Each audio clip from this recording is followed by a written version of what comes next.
মহারাজের খবর কি আমাদের জানান, আমরা খুব উৎকণ্ঠায় আছি। মহারাজ খুব অসুস্থ, উনি উঠে বসতে পারছেন না। বিজ্ঞানী, আমাদের একবার মহারাজকে দেখে আসা খুব দরকার। আমরা কয়েকদিন ধরে শুধু লোক মারফত কথা শুনছি। গোপাল, আমাকে কি সাধারণ লোক বলে মনে হয় তোমার? কই, আমি তা তো বলিনি। আপনি সাধারণ কেন হবেন? আপনি অসাধারণ। আমরা আপনাদের কারো মুখে মহারাজের খবর শুনবো না, আমরা সচক্ষে দেখব। এখন মহারাজের সম্পূর্ণ বিশ্রাম দরকার। রাজবৈদ্য, তুমি কিছু বলো, মানে কি অবস্থায় মহারাজ আছেন, মানে তুমি কি দেখে এলে সেটা গোপালদের বুঝিয়ে দাও। বিজ্ঞানী, গোপাল, আমি তোমাদের সবাইকে বলছি, মহারাজ এখন বিশ্রামে থাকবে। একমাত্র ওই রানীমা ছাড়া ওখানে যাবার অনুমতি আমি কাউকে দেব না। তাহলে মন্ত্রী মশাই কেন গেলেন? আমরা সবাই কি সৃষ্টি ছাড়া নাকি আমরা হত্য ছাড়া? তবে আর একটা কথা শুনে নাও সভাকবি, মহারাজ আমাকে রাজত্ব সামলাতে বলেছে, মহারাজের অনুমতিতেই আমি রাজ্যভার গ্রহণ করেছি। সে কি, গায়ে মানে না আপনি মোড়ল? মুখ সামলে বিজ্ঞানী, আর কিছু বললে আমি ভুলে যাব যে তুমি আমাদের সম্মানীয় সভাসদ। আমরা যে আসনে মহারাজকে বসিয়েছি সেই আসনে আপনাকে আমরা মানতে পারবো না। দূর, রাখো তোমার কথা। ওটা ব্যাঙের মাথা, মন্ত্রীমশাই যা তা। হাতে যদি থাকতো একটা হাতা, দেখতাম কার ঘাড়ে কটা মাথা। এই মন্ত্রীমশাই, পরিষ্কার করে বলে দিচ্ছি, আপনাকে আমরা মানি না, মানতে পারবো না। রাজদ্রোহ? হ্যাঁ, এত বড় সাহস! হ্যাঁ, এ যে দেখি বাঁশের থেকে কঞ্চির দর বেশি। আমরা করব কঞ্চির দ্রোহ। রাজদ্রোহ তো অনেক বড় ব্যাপার। গোপাল, তুমি কিন্তু বড্ড বাড়াবাড়ি করছো। তুমি আমাকে কঞ্চি বললে, আচ্ছা কেন বললে? তা কঞ্চিকে কঞ্চি বলবো না তো কি বাঁশ বলবো? পথ ছাড়ুন, আমরা মহারাজকে দেখতে যাব। হ্যাঁ, আমরা মহারাজকে দেখতে যাব, এবং এক্ষুনি। সেনাপতি, আমি মহারাজের হয়ে আদেশ দিচ্ছি, গোপাল, সভাকবি এবং বিজ্ঞানীকে আর কিছুমাত্র বাড়াবাড়ি করলে কারাগারে নিক্ষেপ করবে। আমি বেয়াদবি সহ্য করব না সেনাপতি। এটা একদম ভালো কথা নয় মন্ত্রী মশাই, আপনি কিছু একটা গোপন করছেন। মহারাজের শরীর নিয়ে আমরা খুব চিন্তিত। মহারাজের কাছে এখন কেউ যেতে পারবে না। কেন বুঝছো না? মহারাজ অসুস্থ, এবং এই সময় কোন রকম বিপদ হলে তোমাদের ঘাড়ে দোষ পড়বে। সেটা কি উচিত হবে? ঠান্ডা মাথায় চিন্তা করো। বুঝেছি, এরা আমাদের মহারাজের কাছে যেতে দেবে না, আমাদের অন্য ব্যবস্থা করতে হবে। ঠিক আছে, আর যাচ্ছি, কিন্তু এর মানে এই নয় যে আমরা আপনার দাপটে ভয় পেয়ে গেলাম। শুনে রাখুন মন্ত্রী মশাই, আপনি আমার কাছে কঞ্চি ছাড়া আর কিছু নয়। কঞ্চিকেও কিভাবে মোট করে ভাঙতে হয় সেটা আমি জানি। চলো বিজ্ঞানী, চলো সভাকবি, চলো পণ্ডিত, চলো চলো। আমরাও দেখবো আপনি কি করতে পারেন। আমরা মহারাজকে চাই। আজকের পর তোমাদের এখানে কোনো প্রয়োজন নেই, তোমাদের বরখাস্ত করলাম। দূর কঞ্চি মশাই, আপনি বরখাস্ত করার কে? হ্যাঁ, আমরা আপনার সভাকে প্রত্যাখ্যান করলাম। মহারাজ আবার সুস্থ হয়ে রাজ্যপাট সামলাবেন, তখন আমরা আবার এই রাজসভায় আসবো। চলো বিজ্ঞানী, চলো সভাকবি, পণ্ডিত, চলো, আমাদের এখন অনেক কাজ বাকি।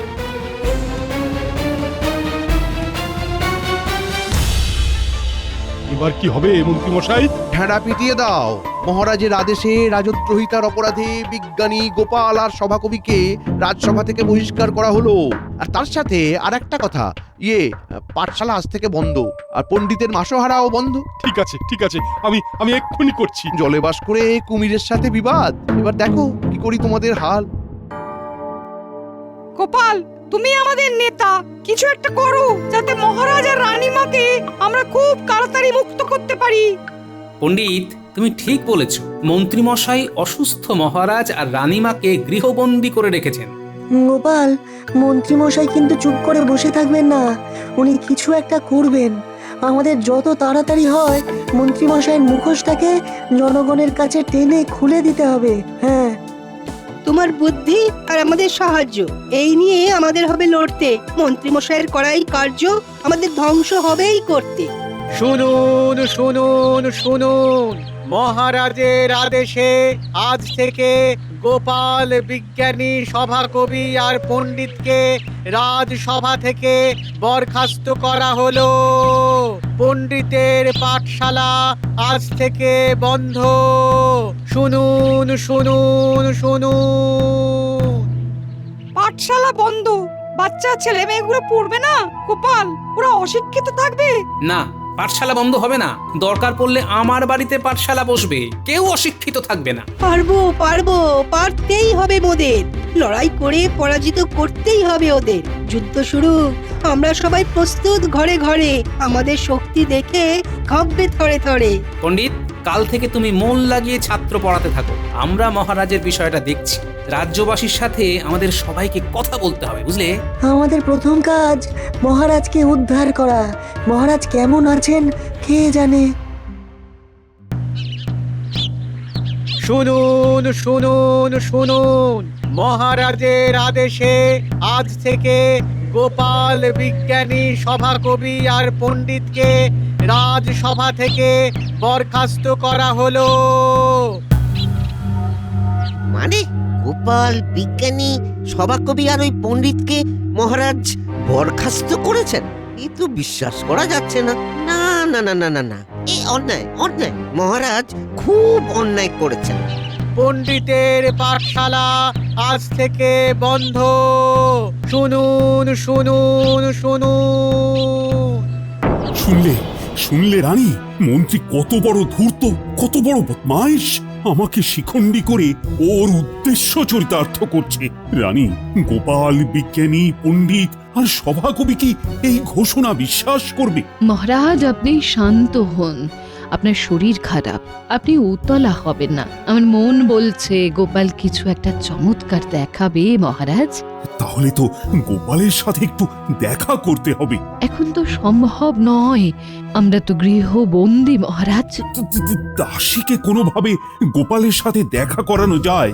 দাসীকে একবার ডাকো না। দাসী, ও দাসী। সম্ভব না মহারাজ, আমরা গৃহবন্দী। প্রণাম মহারাজ। দাসী, একবার গোপালের সাথে দেখা করতে পারবে? আমি চেষ্টা করব মহারাজ, আমি কথা দিতে পারছি না, তবে চেষ্টা করব। দাসী, তুমি যদি সম্ভব হয় নিজেকে বাঁচিয়ে গোপালের সাথে দেখা করে শুধু এই কথা বলো, মহারাজ রানীমা গৃহবন্দী। ঠিক আছে রানীমা, আমি চেষ্টা করব।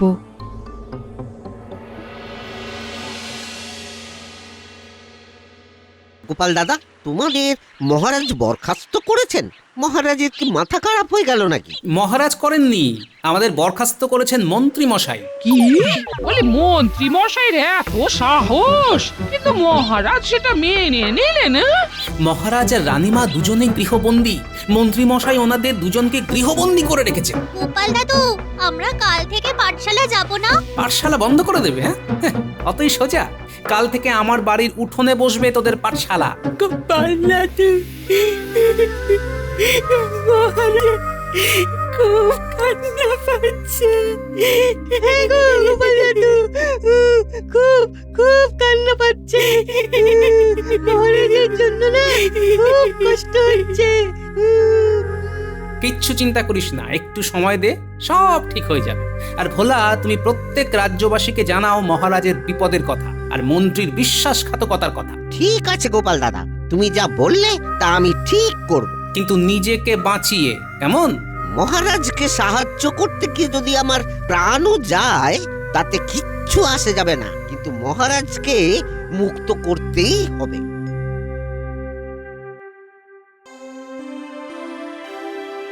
আমি এখন থেকে রাজা, বটাঘটা আমার দুই মন্ত্রী। আমাদের কত দিনের ইচ্ছে মন্ত্রী হবার, কি বল ঘটা? তার বলতে ব্যাস আমাদের একটা হিল্লে করে দিলেন মন্ত্রী মশাই। এই ঠিক করে বল, মন্ত্রী মশাই কি এখন আর মন্ত্রী আছেন নাকি? মন্ত্রী থেকে রাজা হয়ে গেছেন। এখন রাজা মশাই বলবি, কি মনে থাকবে? মনে থাকবে বাপ্পা, আর ভুলি, ক্ষমা করবেন রাজা মশাই। তুচ্ছ কাজে এসব তুচ্ছ ঘটনাকে মনে রাখতে নেই। যাকে সেনাপতি, তোমার অনেক কাজ, মহারাজ যেন বাইরে বেরোতে না পারেন। রানীমাকে চোখে চোখে রেখো। মন্ত্রী মশাই এই রাজ্যে রাজা হয়ে বসেছেন। কি সর্বনাশ, কি সর্বনাশ! আমাকে যে করি হোক গোপাল দাদার কাছে সব কথা বলতে হবে। যেমন করি হোক আমাকে বেরোতে হবে। কাল সকালে আমাদের চণ্ডী মণ্ডপে আমি রাজ্যবাসীর সাথে আলোচনায় বসবো। ওখানেই আমি নিজেকে রাজা হিসেবে ঘোষণা করব। বটাঘটা আয়োজন করে ফেল। এটা আবার কাজ হলো নাকি? সকালবেলা হলেই সব প্রজাদের ঘুম থেকে তুলে কান ধরে হিড়হিড় করে টেনে নিয়ে আসবো। আমরা এখন এই রাজ্যের মন্ত্রী, আমরা সব পারি। আমার সব সম্মানীয় সভাসদগণ, তোমরা ওখানে আমার সাথে থাকবে। মন্ত্রী মশাই দুটো অশিক্ষিত লোককে মন্ত্রী করে আমাদেরকে এইভাবে অপমান করলেন। এ অন্যায়, আমরা মন্ত্রী মশাইয়ের সাথে নেই। কাল আমরা যাব, কিন্তু আমরা সমর্থন জানাবো না। দেখি দেখি কাল কি হয়। চলো সবাই, চলো, অনেক রাত হয়েছে।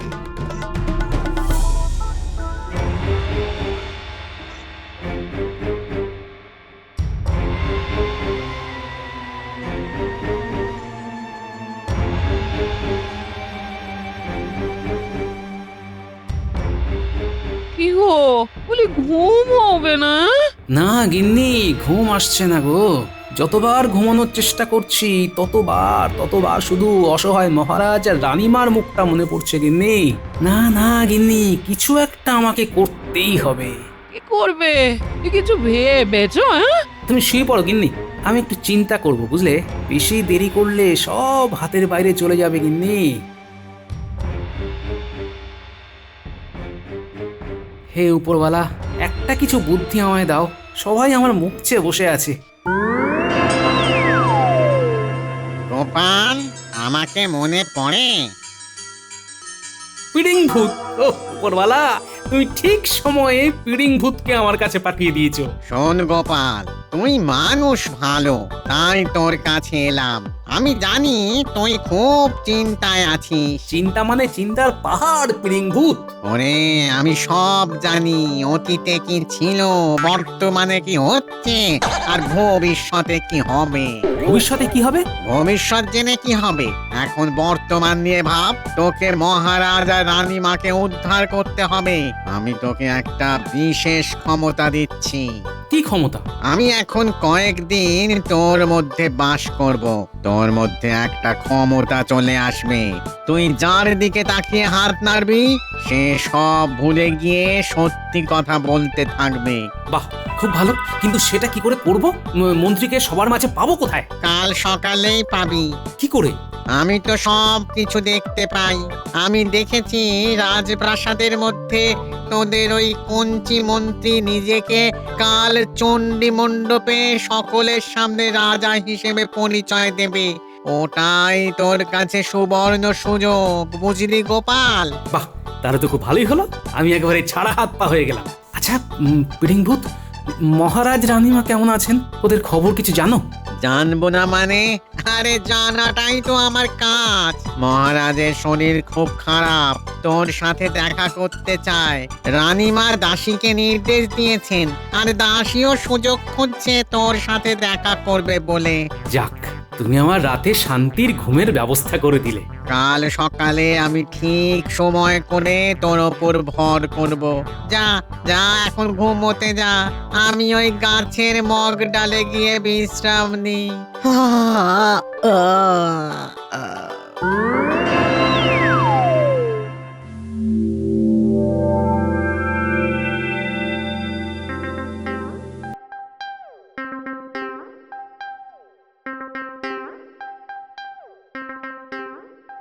কি হলো? তোমার কি হয়েছে? কাল সারা রাত বিছানায় শুয়ে এদিক ওদিক করছো, না নিজে ঘুমিয়েছো না আমাকে ঘুমোতে দিয়েছো। তুমি বুঝতে পারছো না, কাল তো তোমাকে কিছু বলিনি, তুমি ঘুমিয়ে পড়েছিলে। এখন বলি শোনো, শুনলে না? তুমি তুমি তুরুক নাচ নাচতে শুরু করবে। বলো শুনি। আজ থেকে আমি রাজা আর তুমি আমার রানী। কি মনে হলো? হ্যাঁ, আমি অসাধ্য সাধন করতে জানি। কি? তুমি রাজা? আর হাসিও না তো, তোমার অম্বল হয়েছে, অম্বল। আরে আজ চণ্ডী মণ্ডপে আমার অভিষেক। আমি রাজা হিসেবে আমার প্রজাদের উদ্দেশ্যে ভাষণ দেব। আর আমাদের মহারাজ আর রানীমা কি করবেন? আমি তো মহারাজকে গৃহবন্দী করে রেখেছি। কি বললে? তুমি মহারাজকে গৃহবন্দী করেছো? যে মহারাজের নুন তুমি এত দিন ধরে খেলে, তার সাথে এত বড় বিশ্বাসঘাতকতা করলে? তুমি রানী হতে চাও না? আমি যা পেয়েছি তাতেই খুশি। আমি চাই না রানী হতে, চাই না। আমি তো চাই রাজা হতে। তাহলে তুমি রাজা হয়ে থাকো, আমি চললাম। ঠিক আছে, তোমার যদি আমাকে এতই অপছন্দ তাহলে চলে যেতে পারো। আমি নতুন রানী নিয়ে চলে আসব। তুমি কি কি ভাবছো আমি অত সহজে তোমাকে মুক্তি দেব?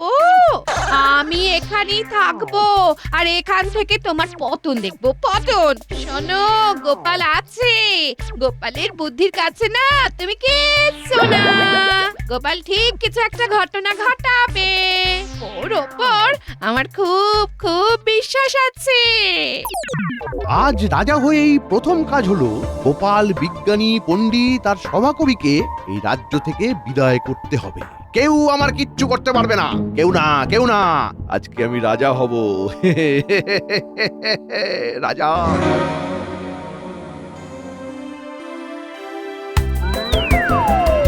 গোপাল, আমি এসে গেছি। তুই তৈরি? আমি তৈরি। তাহলে এবার তোর মধ্যে টুক করে ঢুকে পড়ি। চুপ! ওরে বাবা, কিরকম দেহটা দুলে উঠলো। কি গো বলি, তুমি দুলছো কেন? আমার ভেতরে ভূমিকম্প হচ্ছে, কিন্তু সব দুলছে। এই এই এই তো আবার আস্তে আস্তে শান্ত হলো। এবার দেখ তুই তোর গিন্নির মন পড়তে পারছিস কিনা। পারছি পারছি পারছি পড়তে পারছি। গিন্নি, তুমি ভাবছো আমি মহারাজের শোকে পাগল হয়ে গেছি? না না।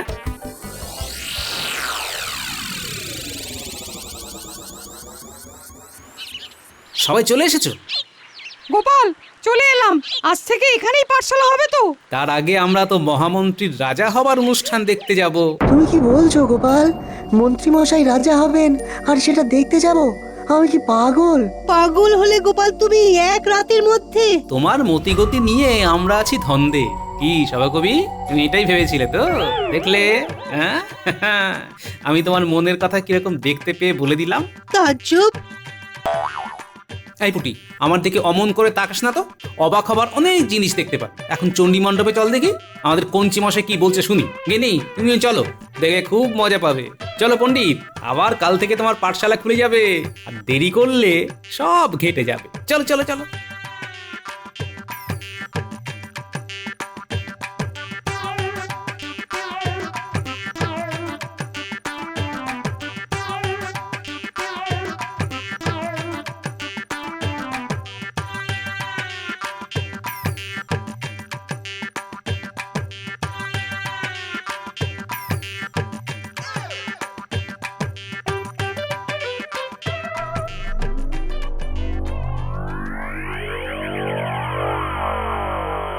সবাইকে এনে হাজির করেছি রাজামশাই।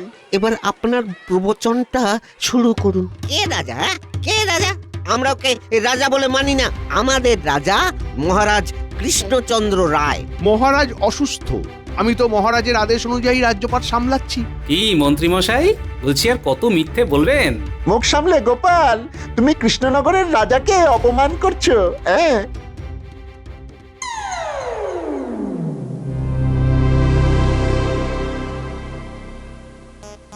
বটা, তুমি কি কিছু বলছিলে? তুমি কি বলছিলে? বলো বলো বলো। হ্যাঁ বলছিলাম তো, এই মন্ত্রী বেটা খুব পাজি। কি সব বলছিস বটা? যা বলছি সব ঠিক বলছি। কেন তুই মন্ত্রীর পায়ে তেল দিয়ে থাক। যাক, বটা তাহলে সত্যি কথাটা বললো। এবার ঘটা কি বলে শুনুন। গোপাল তো জমিয়ে দিল। এটা কি হচ্ছে?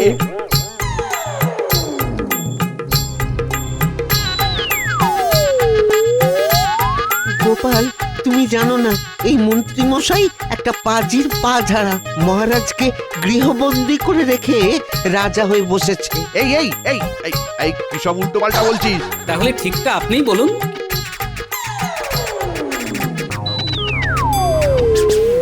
কি আর বলবো, মহারাজ অসুস্থ হলেন আর তার সুযোগ নিলাম আমি। রাজবৈদ্যকে বললাম, ওই তো রাজবৈদ্য দাঁড়িয়ে আছে, ওকে জিজ্ঞেস করো গোপাল। রাজবৈদ্য আর এক কাঠি সরেস আমাকে বললো, আপনি কিচ্ছু চিন্তা করবেন না, এমন ওষুধ দেবো মহারাজ আর উঠতে পারবে না। এত বড় সাহস! এই সবাই রাজবৈদ্যকে ধরো। হ্যাঁ, ধরো ধরো। ধরো ধরো। আরে আরে এসব এসব কি হচ্ছেটা কি? এই এই আমাকে ছাড়ো, ছাড়ো বলছি, ছাড়ো। তারপর শেষ করুন। ও কি শেষ করবে? আমি শেষ করে দিচ্ছি।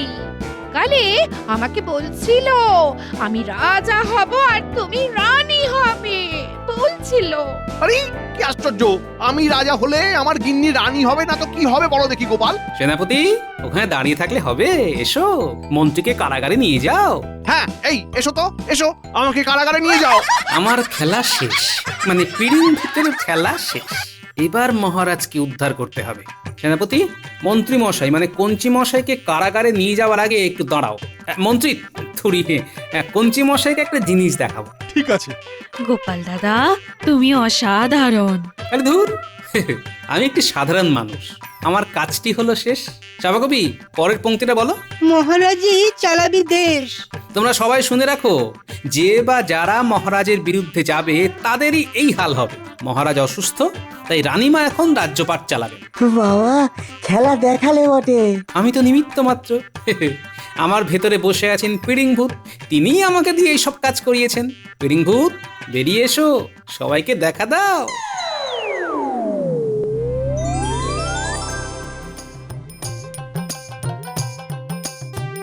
মন্ত্রীমশাই এই দেখুন, আপনাকে ভূত দর্শন করালাম। এই পেট রোগা লোকটাকে কি কেউ মন্ত্রী করে নাকি? আমি ভূত রোগা, কিন্তু এ তো আমার থেকেও রোগা। দেখলি তো, অন্যায় করলে শাস্তি আছে।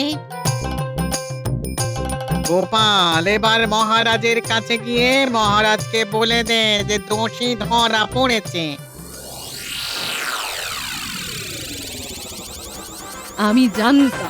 আমি জানতাম গোপাল সব সমস্যার সমাধান করবেই করবে। আরে গোপালের চাল তো আমি প্রথমে বুঝতেই পারিনি, পরে যা দেখলাম তা দেখে তো আমার চোখ কপালে উঠে গেছে।